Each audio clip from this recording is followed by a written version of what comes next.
Good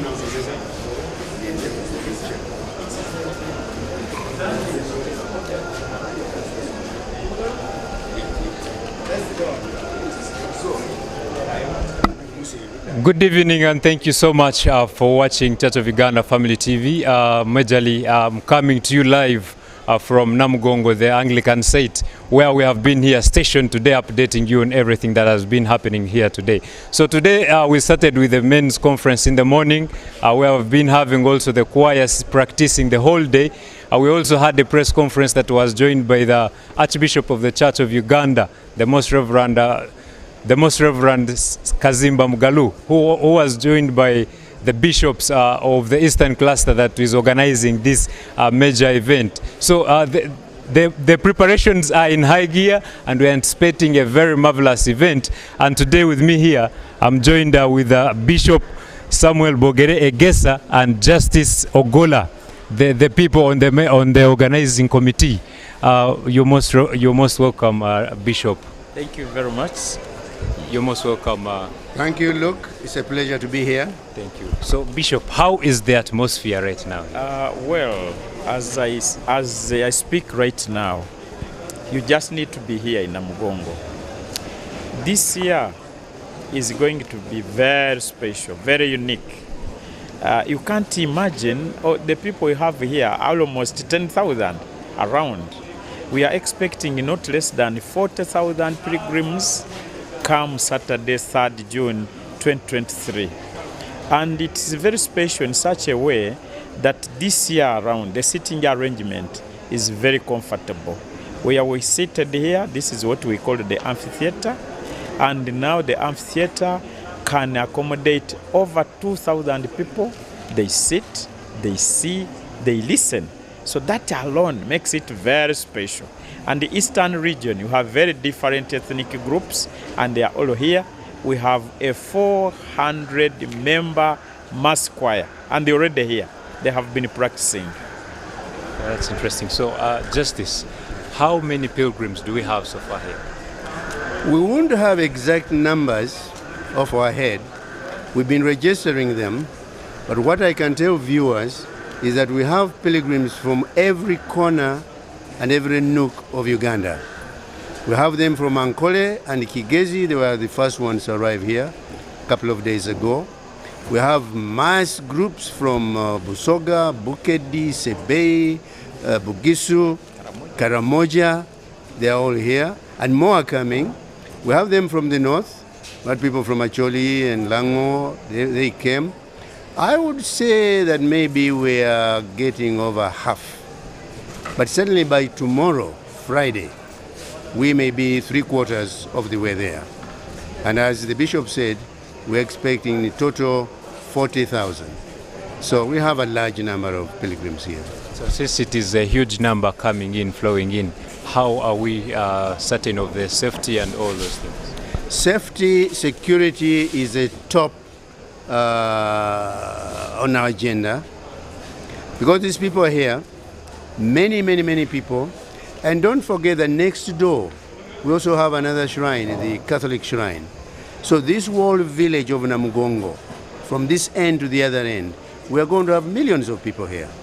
Passers-by, people who are pilgrims, people who are doing other things. So we have put in place, at least for our side, notch security detail. The police are here, the military are here, all people without uniform are here. We have taken very special care of that sector. Thank you so much, Justice. Bishop, maybe you could also hint on how the healthy status according to the number of people that are flowing in. How is healthy catered for? In the first place, as Eastern Cluster, these are 10 dioceses. And so we have the Quality Council for the cluster, the bishops. Every diocese sends about 10 people. So this is a committee of about 100 people. But under the cluster, we have a central organizing committee headed by Right Honorable Rebecca Litwala Kadaga. Now, under the SEC, we have committees, and one of them is health. And so we are in a partnership with our partners.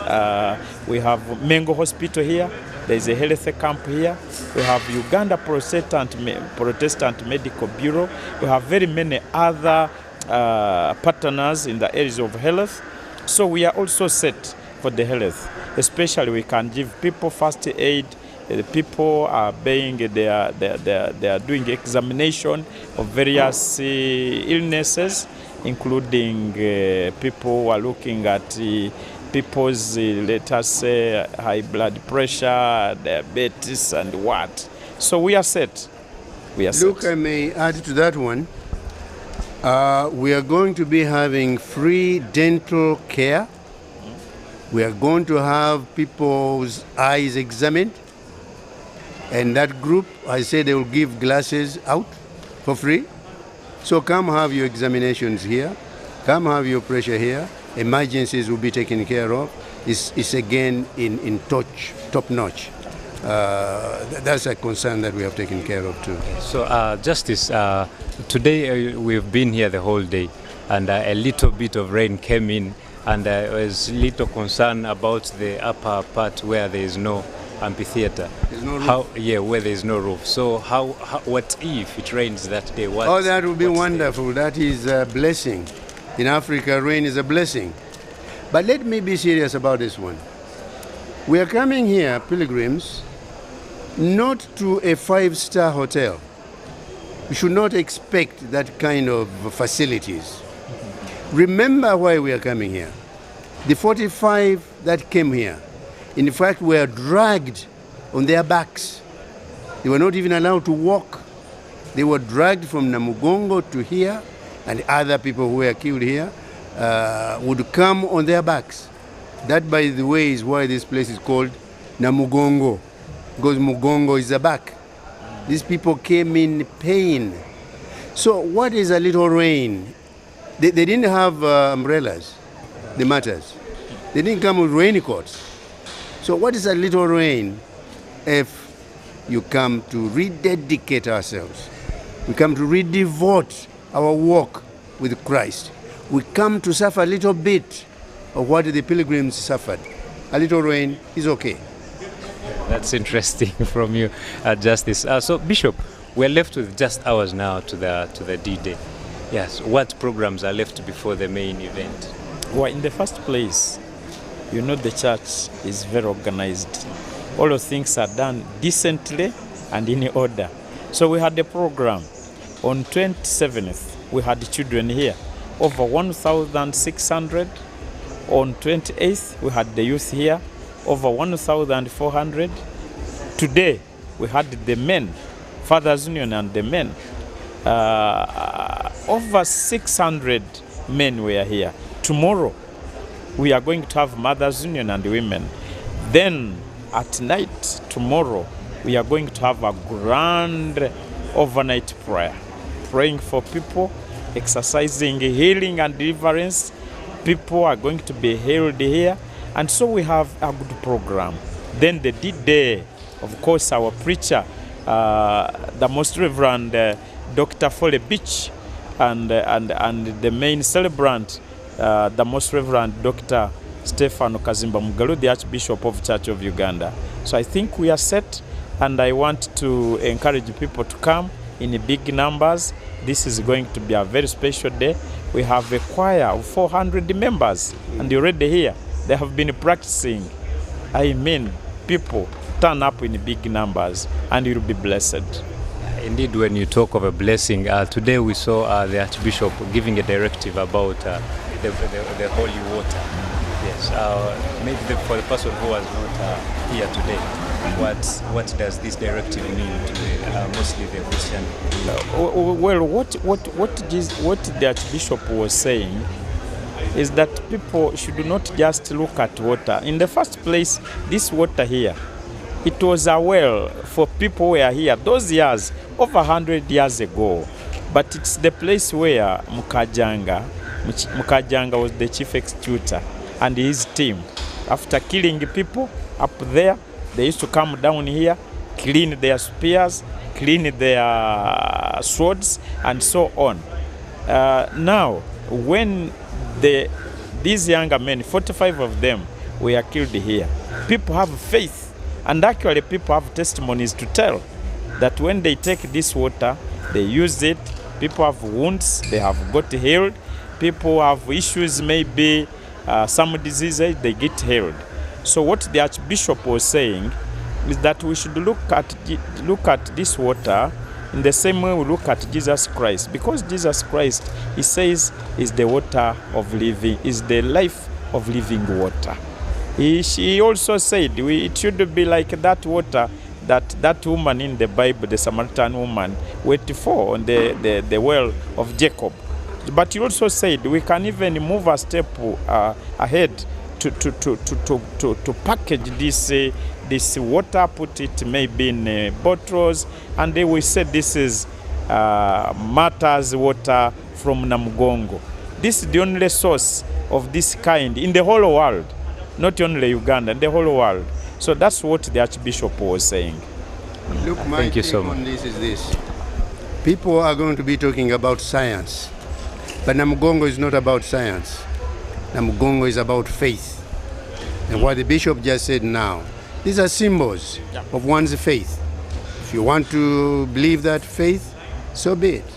If you don't, well, there's no science to this. This is faith. But the other thing I would like to add, look, is the activities that we've been doing over this week have a design to them. We brought the children, we brought the youth, we brought the fathers, we are now bringing the mothers tomorrow. In a sense, we are bringing the young ones and the older ones. If you go back to scripture, it says that your children will see visions. Your old men will dream dreams. Our call to the people on Saturday: come in numbers, in all ages, realize your visions here at Namugongo, realize your dreams here at Namugongo.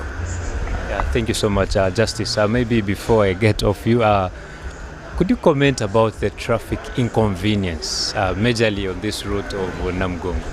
I have not personally been out lately. We've been camping inside these grounds, but I'm told that it's a little rough.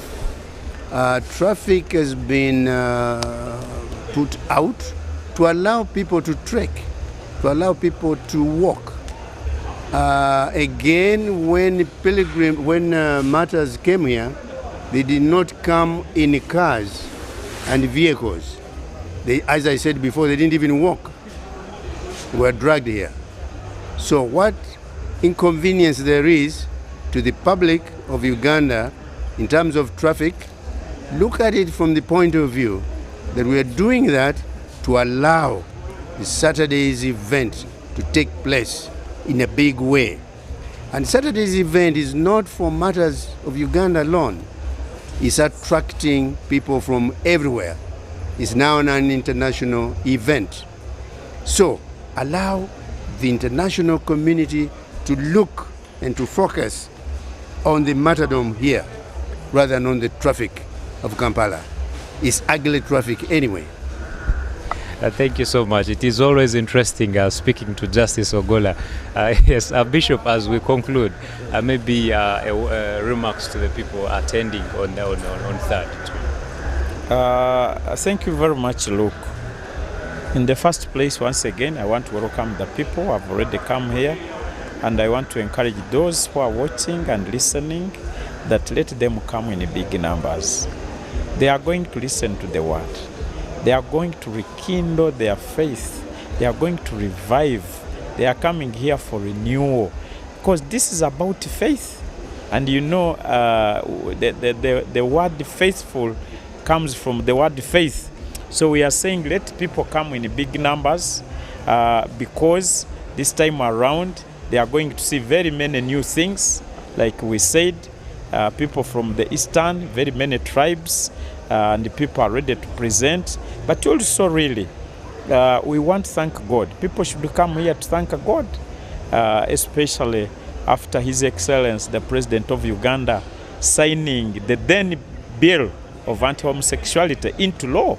I think as people come, among other things, as we intercede, as we pray, we are going to thank God for that. But also pray for our country, because that animal called homosexuality, which is a branch of LGBTQ plus, is not African. It's not in our culture. So I want to encourage people to turn up in big numbers. And let me take this opportunity also to thank people who have actually contributed towards the success of this day. We hope it's going to be very successful. The dioceses from Eastern region, corporate organizations, but especially the government of Uganda. They have given us big support.